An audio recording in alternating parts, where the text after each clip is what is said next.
Welcome back guys to another chess video. Today I'm going to be analysing a game I played on the 2nd of March 2023. If I recall correctly, I played with the white pieces. I don't remember if I lost the game or not. I think I did. Yes, I lost the game after I resigned on move 40. Let's begin. The time control is the same as usual because it's the club one, so it's 75 minutes and 10 seconds per plus 10 seconds per move. So let's start. So we start with a King's Indian, getting the bishop out to G2 quickly. This is quite a normal response when you have after white plays something like G3, a normal response is just attack the centre. So after like knight F, however knight F3, since I played knight F3 first, you couldn't have played E5 because that was a blunder of the pawn. So you had to play either the queen's pawn or maybe the queen to bishop's pawn, and then this is the most common option there. Queen's pawn. Yeah, so this is just developing quickly on the king side. However, it doesn't allow white to get a lot of space advantage because you can see how quickly black can develop now, because you can then push these pawns and develop the pieces, whereas white's kind of stuck behind their own pawns. So yeah, it's kind of the ups and downs of this opening. Black played E6, D4. D4 kind of prevents the movement of this pawn forward, and also allows like development of the bishop. Bishop to D6, castles and castles. Just very quickly developing pieces. Knight C3 and C6 defending the pawn. And if you notice, it's very similar to a London for black. You see the pawn structure is the same, but on the for black. The bishop's in the same place, knight's in the same place. It's a very similar structure, but it's just on the other side of the board.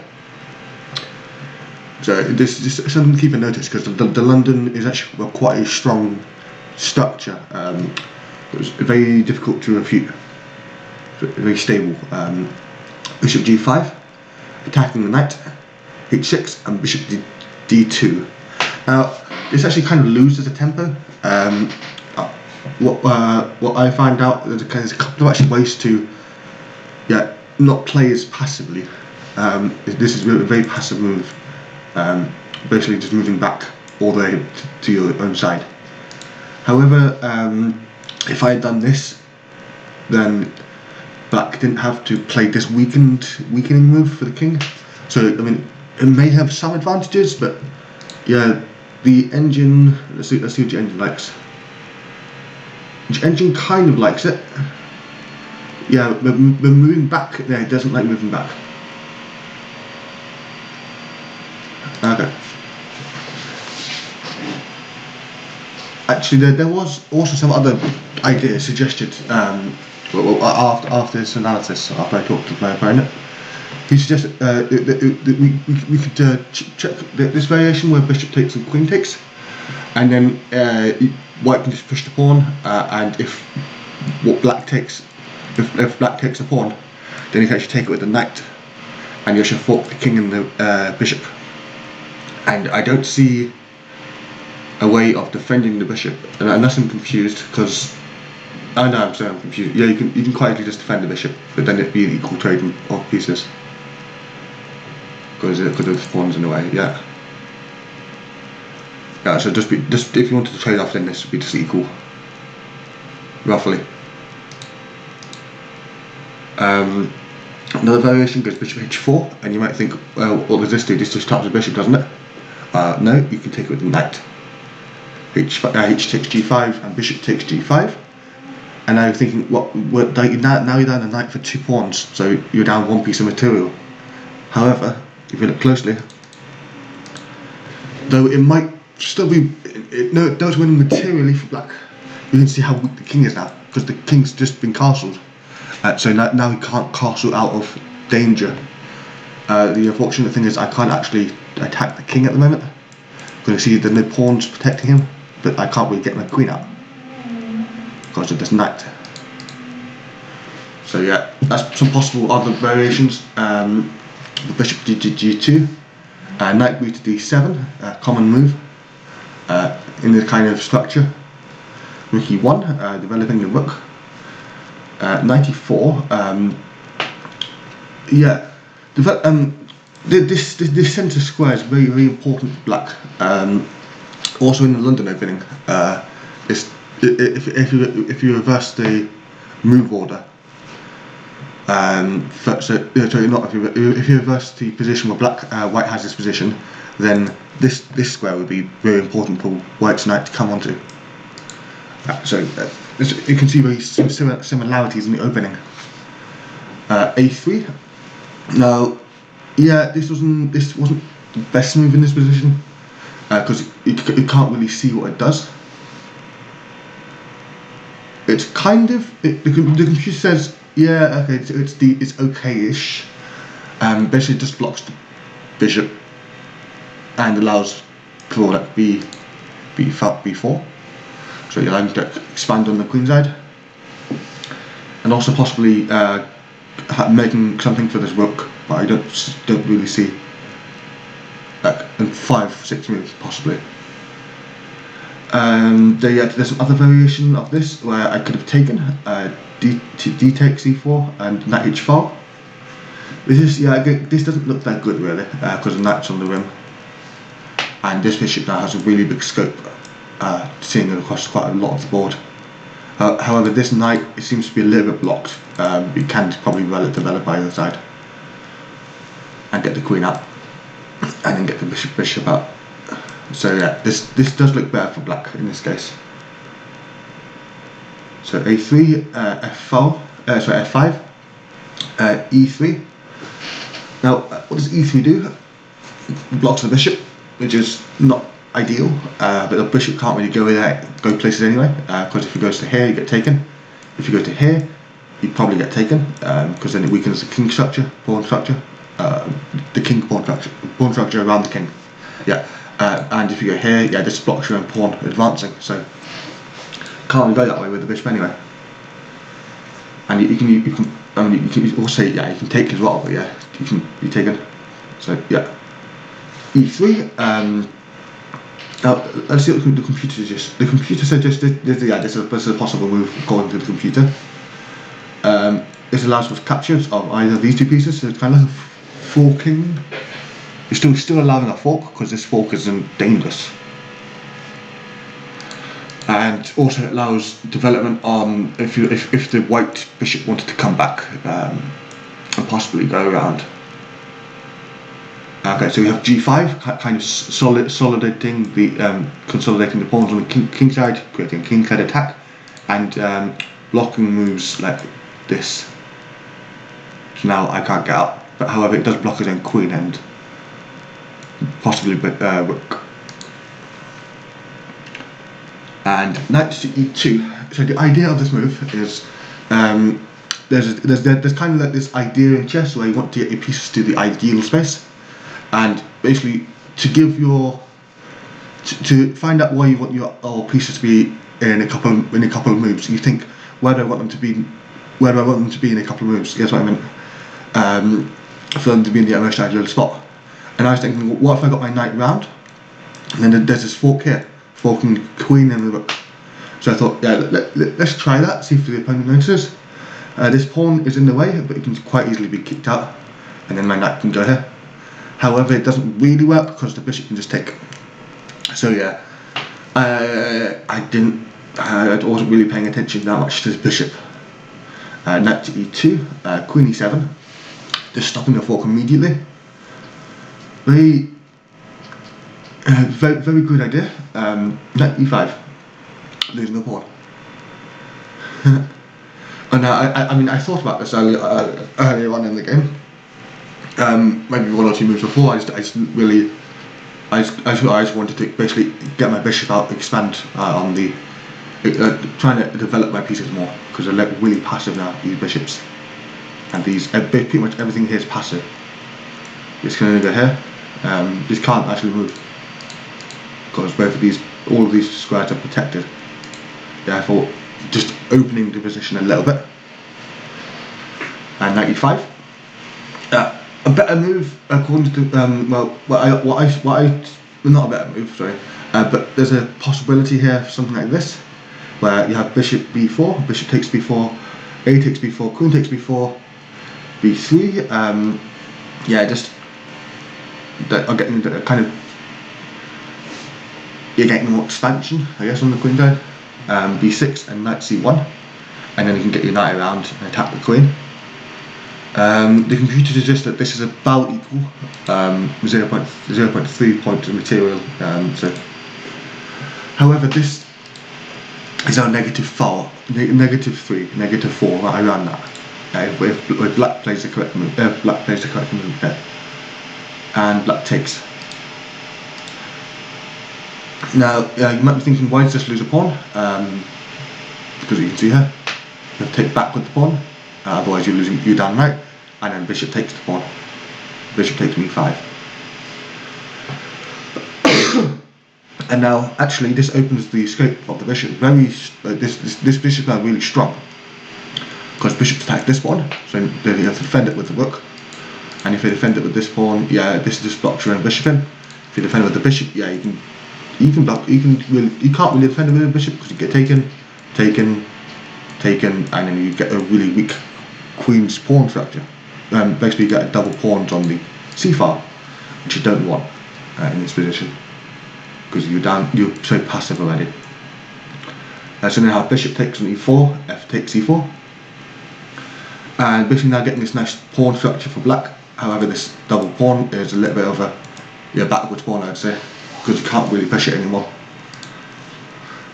The idea behind this was just to kind of get the position, trying to get me, the idea was just trying to trade off material.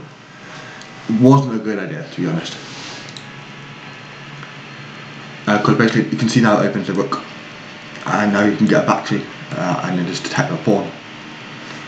Bishop b4, making it even worse actually. It doesn't really work. Yeah. So you can see that the suggested move is just to kind of kick the bishop away with c5. Bishop c4 kind of works in this situation. Also c4 or a4, rook a2, anything here. Even rook f1, just defending the pawn, also works. Just preparing to see what black would do. Yeah, but after, so now this is -6, so but black's now apparently up 6 points of material. They're not really. It's just in positional terms because of these so really passive pieces. C5 would have been the best thing to play in this position because you can't take it because of the queen. So you would have to either move back or just kind of get out of the way of the pawn, and then black would just be nice. Bishop to b6, still winning for black. -3. Bishop takes d6 and queen takes g6. So d6. This is d6. And c4. So yeah, so this is one of the moves which is suggested.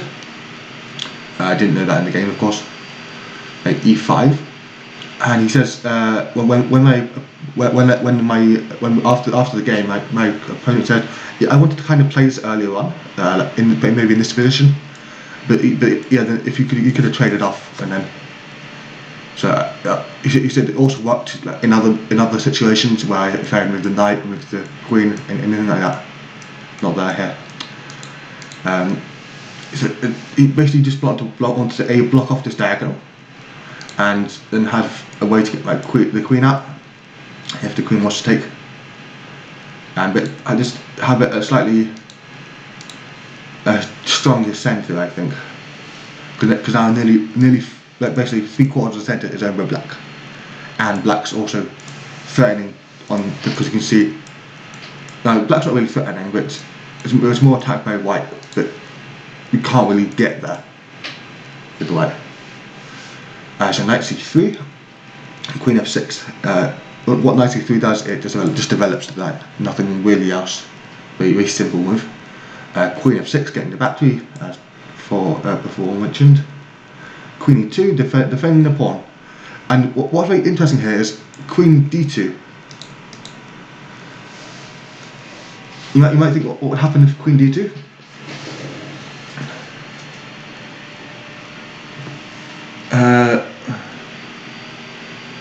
Queen d2, then you can get the bishop out, and then you just lose a tempo. So it's very slow.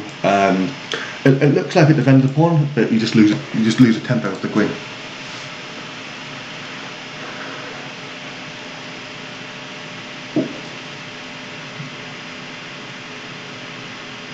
Yeah.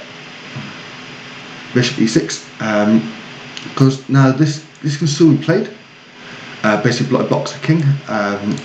However, it now is not as good, I would say, because it doesn't win a tempo. Bishop e6, c takes d5, and c takes d5. This isn't good for me because it allows the opponent to get the open file and attack my knight. Not with this rook, because this rook's in the battery. You want to win the pawn. Rook a d1, just attacking the pawn. Doesn't really attack it because remember the rook's more valuable than the pawn. Rook a to d8, defending the pawn. If you can, yeah, you can do that. Rook f1. Yeah, so rook f1 is a move you can play in this situation. It does go down to -5, -4. At the moment it's -3, so it's about a weakening move because it doesn't really do anything. It looks like it defends the pawn because taking, but you already have the king defending. You don't really need another defender.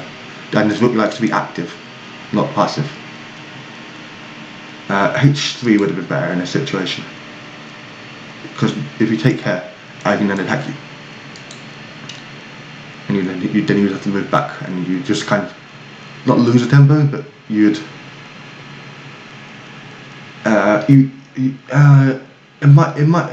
let's see, this is still -3, so it's the best in a bad situation. So it does something. Queen. So what was played was queen f3, wanting to trade off queens. Queen takes f3, e takes f3.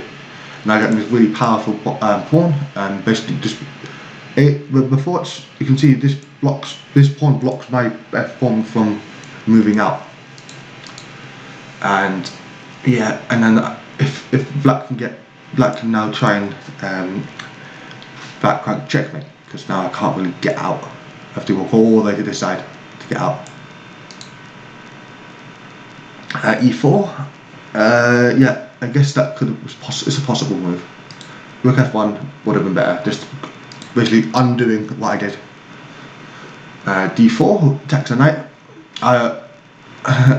If you expected, you could also expect a trade of rooks, and then basically just be equal material. It's a possible idea. But D4, knight b5, and this is a blunder. This is very clever blunder because you have bishop to c4. Knight b1 would have been better to play, and then rook c8. Black would then open the c file. Black would then attack the open c file. Bishop to c4, just forking the rook and the knight. I'll tell you that. It's 10 pieces. Knight c7, and we have to be really careful here because if well, I've played in the game with rook f7. But if you had played bishop takes f1, then you have this fork, and then knight e6, and then you have bishop e2, and this starts to become very complicated because then you have to play something like rook b1, and then d3, knight takes f8, d2, and this looks like it's still winning because you have this pass pawn, h3, and then promotes to a queen, And then this is how the game could have gone. Rook takes, king h2. And what's actually very interesting about this, if you allow this, it's mate in 8. If you take this rook, it's mate in 8. Because you just lose by force. And this moves, you just take the knight, and you can't do anything because the rook's coming over, the bishop's coming down. You can't defend against everything. So king takes f8, b3, just a move because you have bishop f1, you can't block it. a4, bishop d2, and g4, and then rook takes h1. And you're trying to make an escape square for your king. However, rook takes h3 checkmate. You can't, because this pawn's blocking the way, so you can't escape. So that's that's in this variation if you take that rook. However, if you take the other rook, if you take this rook, it's mate in 9. So it looked like it was a good idea to take the rooks. It's not. It's actually a really bad idea to kind of, after rook takes f8, d8, you have h4, wanting to again open the king, and g4 blocks the king. So now you can't actually escape. It would have been better to play something like g3 possibly. But this is what the computer suggests. King h2, wanting to get out of the way of the when the pawn. You don't want to be checked, because that would be even worse. Again, the same theme here, promoting the pawn and basically just trading off for a queen. The computer just rook h1, very odd move here. It does protect the king, but yeah, you just trade off again. d1 is equal to queen, rook takes d1, yeah, and now let's make it 3 again. Same idea. b4, bishop f1, a4, bishop g2, bishop b4, rook h1 check. Because again, the pawns are attacking. You can't really escape now. That's why this kind of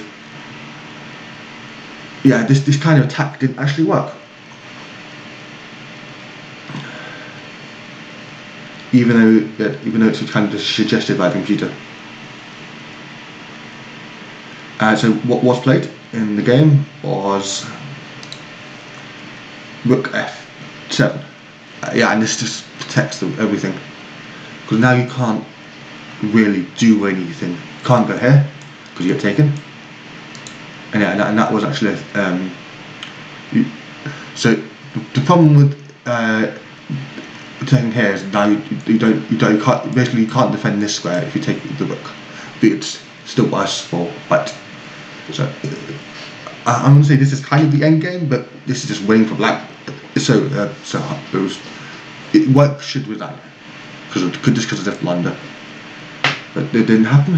Rook c7, knight d5, wanting to see what happens. But that's not going to happen, of course. Bishop takes f1, king takes f1, wanting to get the king out. King g7, b4. Rook c8, getting open far, king e1, and rook c2, blocking the escape of the king. And this is also quite a good move because it can't really be attacked because this knight's blocked. You can't go to either of these squares, and if you trade off rooks, it's a lot better for block.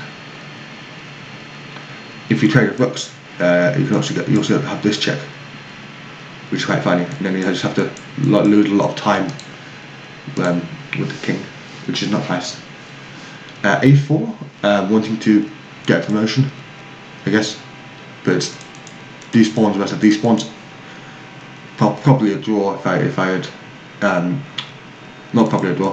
If it was only this pawn left, it would probably be a draw. The rook f8, wanting to double the rooks on the c file. And rook f c8. Another possibility is rook takes rook e2 check, but then I have king f1, and this is to be the same idea.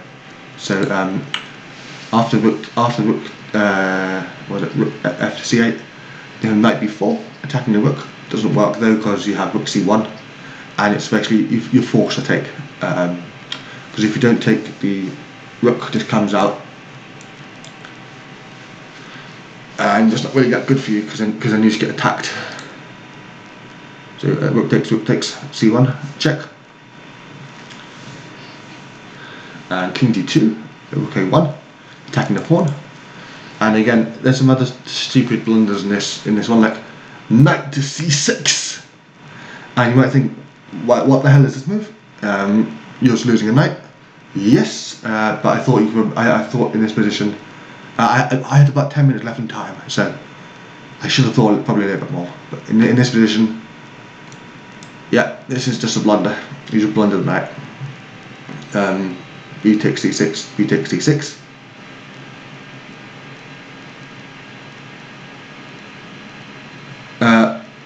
A better move would have been king to c2, just basically just losing the pawn.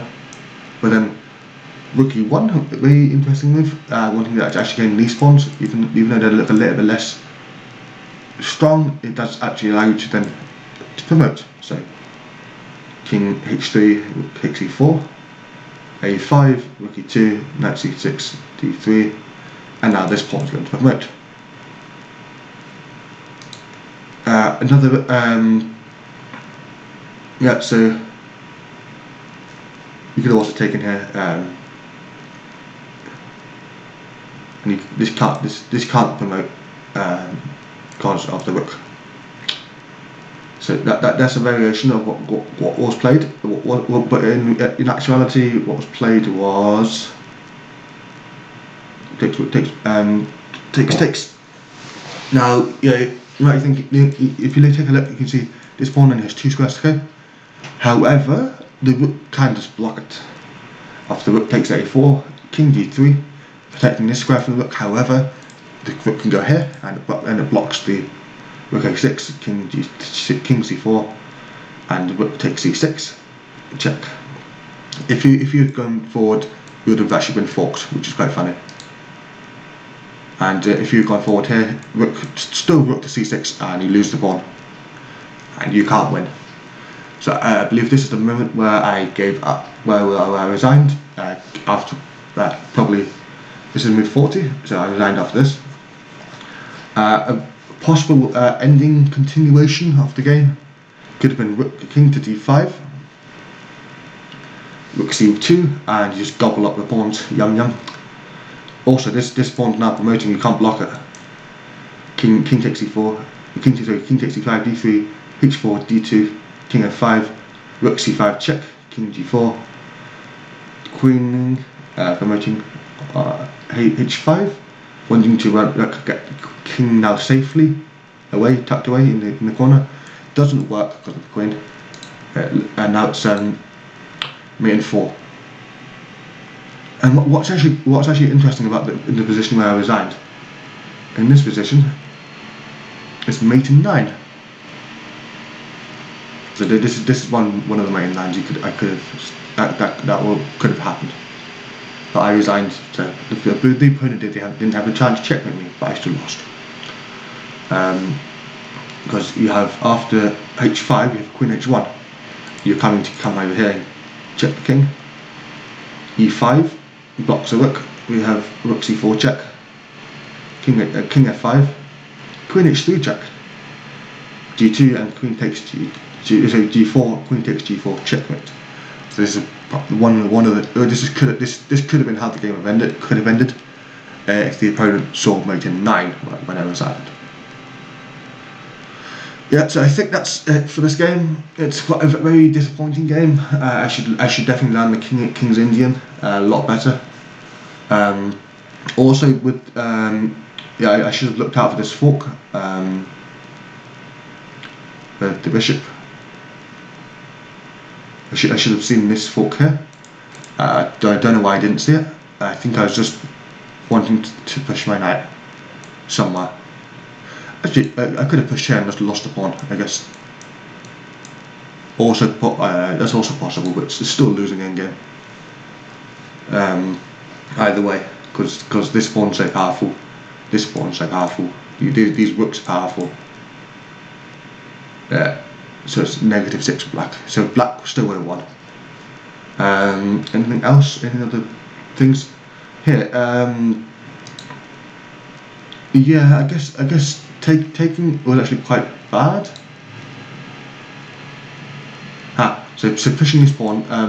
So there's something else to land in this position. Fishing your spawn doesn't work in your favour. Looks like it does, but it doesn't. It just closes the position and allows black to attack. So it doesn't work.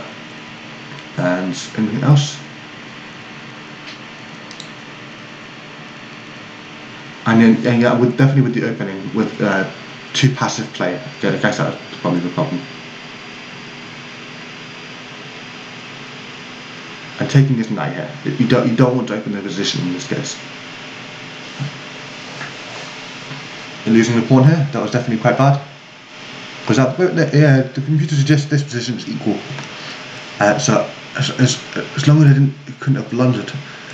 The computer suggests doing my idea what I did earlier now, trading off the bishops, possibly.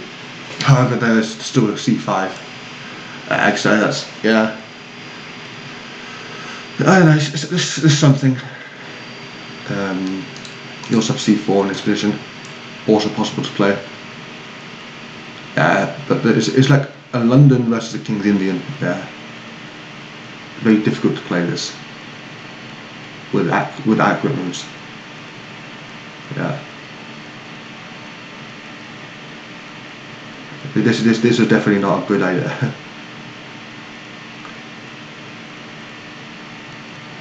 Yeah, so okay, that's it then. Yeah, thanks for watching, guys. I hope you enjoyed a little commentary on this game. I definitely still need to improve quite a lot. I mean, I've been playing for about a year and a half now. Give a little bit of backstory. I'm playing for about in this club. I've been playing for a year and a half. So I might come with my earlier games, which are even worse than this. I must say that I've lost I haven't lost in 4 moves, but I lost in 15 before, I think. It's because yeah, it's got quite a big rating gap between some people that I play. However, what I find interesting is I can beat like 1800, 1900 players if they're not playing their best. I can beat 2000 computers after I've done that. However, I can't beat 600s, and I find this quite interesting. I'm not sure, but I'm not really sure what this is. But you can see, yeah, this I don't really know how to explain it. It's like I don't really have a proper way to gauge my rating. I'm guessing I'm 1300, something like that, but I have no idea. So yeah, I'll see you guys in the next video. Bye.